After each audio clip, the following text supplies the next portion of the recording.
Bonjour à tous, c'est Jean-Luc Haut sur sa chaîne YouTube. Aujourd'hui, nous allons parler de la Corée du Sud qui va acheter 120 chasseurs furtifs KAI KF-21 Boromae d'ici 2032. Selon Chosunbiz du 24 mars 2024, l'administration sud-coréenne du programme d'acquisition de défense, la DAPA, supervisera la production de 20 avions de combat KF-21 Boromae d'ici juin 2024. Par la suite, après avoir terminé les tests et de vérification des armes RR, un contrat pour 20 unités supplémentaires devrait être signé au début de l'année prochaine avec une livraison d'un total de 120 unités d'ici 2032. Le plan initial pour le calendrier de production du premier chasseur supersonique produit en Corée du Sud, le KF-21 Boromae, prévoyait la production en série de 40 unités d'ici 2024.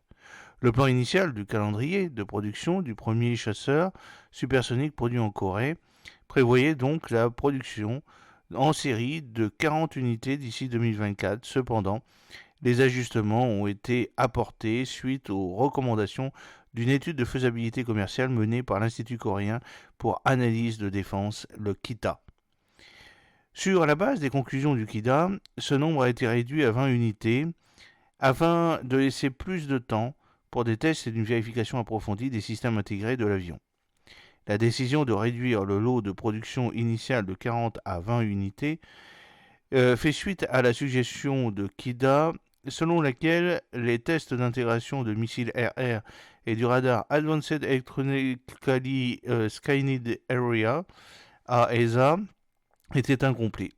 Cela a suscité des inquiétudes quant aux lacunes potentielles dans les capacités de défense aérienne du pays en raison de la suppression progressive des chasseurs des types F4 et F5 et du déploiement retardé du KF-21. Selon le nouveau plan, ces 20 unités devraient être produites d'ici juin de cette année et le contrat pour 20 unités supplémentaires devrait être signé au début de l'année prochaine après des tests réussis de vérification des armes RR. De plus, des problèmes financiers sont associés à la réduction de la production. Le coût unitaire initialement estimé à environ 80 milliards de won, 59 621 888 dollars, pourrait augmenter jusqu'à plus de 100 milliards de won, c'est-à-dire 74 527 360 dollars, si la production est réduite de moitié. Cette augmentation pourrait affecter la viabilité financière du projet et sa compétitivité sur le marché mondial.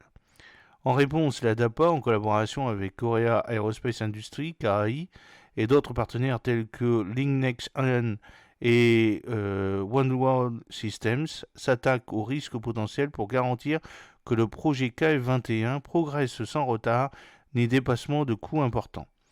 L'objectif collectif est d'assurer le déploiement en temps opportun du KF-21 tout en gérant les implications financières du calendrier de production révisé.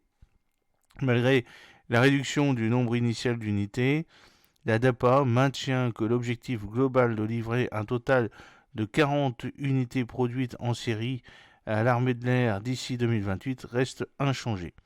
L'administration a défini un calendrier de déploiement de ces avions de 2026 à 2028. En outre, la DAPA prévoit de produire 80 unités KF-21 supplémentaires d'ici 2032 et prévoit de livrer 120 avions à l'armée de l'air sud-coréenne. Un budget de 7 920 milliards de won, 5 milliards 922 566 912 dollars a été alloué pour soutenir la production des 40 premières unités, couvrant les coûts liés à l'avion, à ses armements et aux infrastructures logistiques et de soutien nécessaires. Le KF-21 peut être armé d'un large éventail d'armes, notamment un canon automatique rotatif M61A2 Vulcan de 20 mm, des missiles RR et air-sol, des bombes à guidage de précision et des missiles anti-navires. Vous avez une petite vidéo sur une petite photo sur la vidéo provenant d'une source photo KAI. Le développement du KF-21 Boromae est un objectif essentiel pour la Corée du Sud, visant à renforcer les capacités de défense aérienne de la Corée du Sud et de l'Indonésie. Plus de 140 vols d'essai ont été effectués à ce jour pour évaluer la stabilité opérationnelle de l'avion et la fonctionnalité du système avionique. Ces tests sont essentiels alors que la DAPA s'oriente vers la production de masse, évaluant l'aptitude au combat de l'avion et menant les études de faisabilité nécessaires pour garantir la préparation du déploiement du KF-21.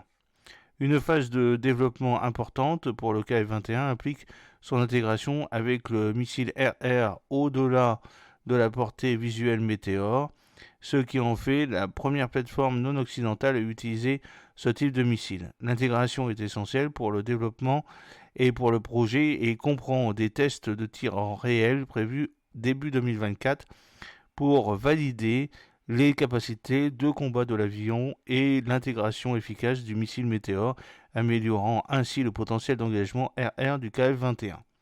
La conception de l'avion se concentre sur une cellule peu observable et intègre des systèmes avioniques avancés pour surpasser les capacités des chasseurs de 4e génération tout en jetant les bases d'amélioration futures telles que les baies d'armes internes.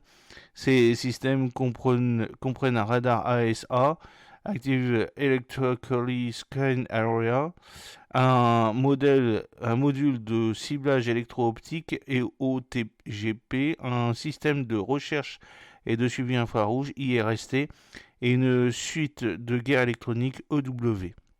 La conception vise à améliorer les performances de l'avion par rapport aux chasseurs de 4e génération, les futures étapes de développement devant inclure des baies d'armes internes. En termes de performance, l'avion de combat sud-coréen KF-21 Boramae est équipé de 2 turboréacteurs General Electric F414 GE400K permettant une vitesse maximale de 2200 km/h et une autonomie de combat de 1000 km à 620 km/h. De plus, l'avion peut être armé d'une large gamme d'armes, notamment un canon automatique rotatif M61A2 Vulcan de 20 mm et différents points d'emport pour transporter des missiles air-air, air-sol, des bombes à guidage de précision et des missiles anti-navires. J'espère que cette petite vidéo vous a plu. N'oubliez pas de cliquer sur le pouce pour la promouvoir, de vous abonner si ce n'est pas encore fait et de partager cette vidéo sur vos réseaux sociaux. A très bientôt, fidèlement, Jean-Luc O.